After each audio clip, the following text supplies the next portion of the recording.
I had Dr. David Buss on here. He's a evolutionary psychologist, probably the premier evolutionary psychologist on the planet, most published.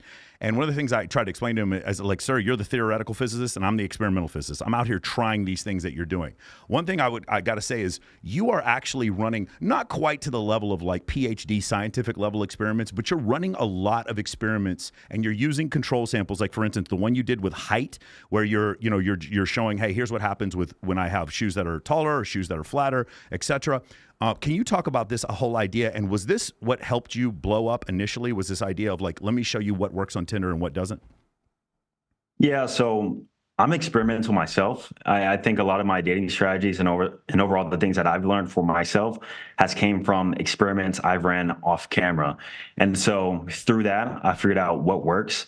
And a lot of it, there was a correlation between the theories that I was hearing and that I was reading about versus what I was putting into practice. But after that, I decided to just kind of document it, and people found it interesting, especially the online dating experiments with Tinder. I went on Tinder or Bumble bald.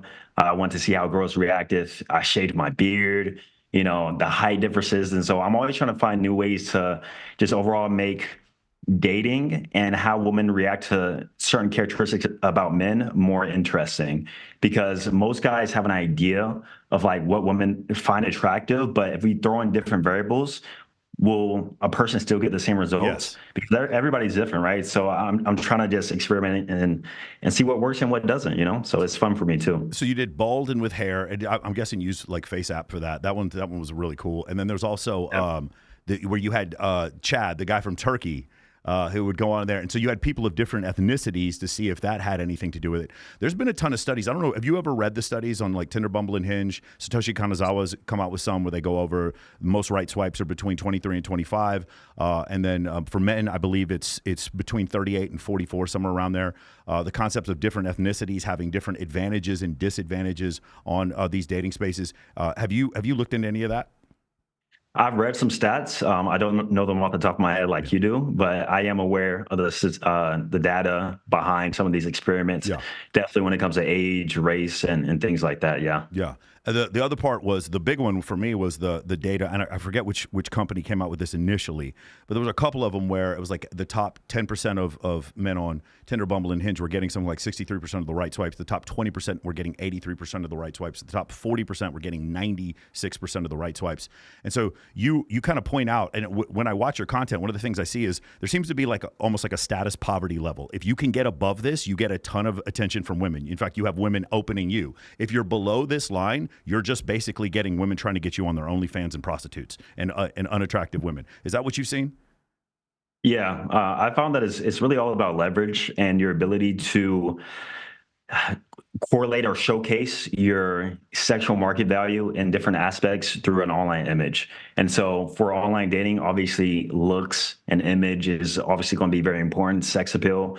But even if you're not attractive, if you could showcase like different areas of being high status or maybe being in a certain group or network, there's many different leveraging points there, but yeah, I would agree with that overall. So one of the things I got fascinated by, because I just had Alex Costa on, and then I had FitX on, and there was a lot of looks maxing that they were discussing, and I didn't even realize. I mean, when I saw like your first video, how different you look from there. Same thing with Bismarck, and I just think it's incredible, and I really do think a lot of men underestimate how much they can do to improve themselves with, like you said, like even the eyebrow razor. My girlfriend started using that on me, or Nice. getting your beard to a certain place to where it actually accentuates your jawline, or the ball fade. Like a lot of guys with the bushy things on the side, which actually doesn't accentuate their jawline. Can you talk about all these different things that you can do that actually help you as far as looks maxing concerned and make you more attractive, regardless of how you look?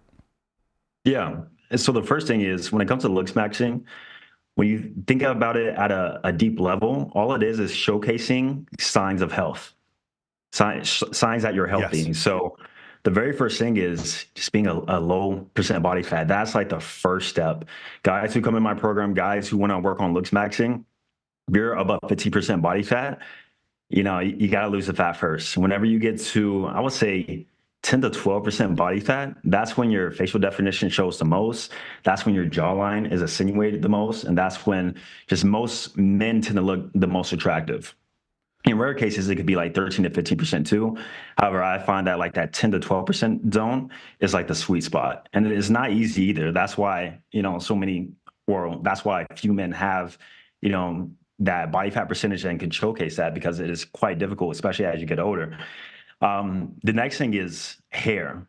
Hair can really make a man. In fact, most people say that hair is a man's makeup.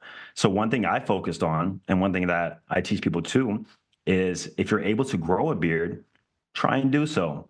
There's been studies done that showcase that a dense dark stubble, um, for women, I think above 22 or 23, is said to be like universally more attractive than any other beard lift, including being clean shaven. So what I did is I used minoxidil for like 2 years, because before that, I was in ROTC, I was always shaven. I thought I couldn't grow a beard, but after using minoxidil, I was able to finally develop some stubble, and then from there, that's how I came into my look now. I've enhanced my eyebrows, make sure that my hairline is straight and defined. So if you can just maximize your hair in all areas, it can really showcase signs of youth, and for that reason, make you more attractive. I don't know if you've had this issue with some clients, but the unkept beard or the patchy or an uneven beard, for some reason, it's just it feels like. So I'm friends with Bilzerian, and I've seen his at his house, like the stuff that he does in order to like take care of his beard, and it's a lot of stuff. In order for you to be that ostentatious, to have that much of a beard, you have to really take care of it. But I see a lot of guys, especially often they're Eastern European, stuff like this, and the beard comes out like an afro, like to the sides or whatever. And I keep trying to explain to them, like, this is a weird shape that you're making your face, and it's like there's sort of this patchiness to it. Can you talk about this? But because it's not this concept where it's like women like a beard, so grow a big, huge beard. It's like women like stubble. You made that distinction. Yeah. So one thing guys get wrong too is that when they think of these hacks or things to make themselves more attractive, they go into a viewpoint of what they think men think is more attractive. Yes. So that's the differentiation between male versus female gaze. A male gaze in terms of facial hair is something like you said, the big bushy beard. It's very masculine. It's very quote unquote alpha.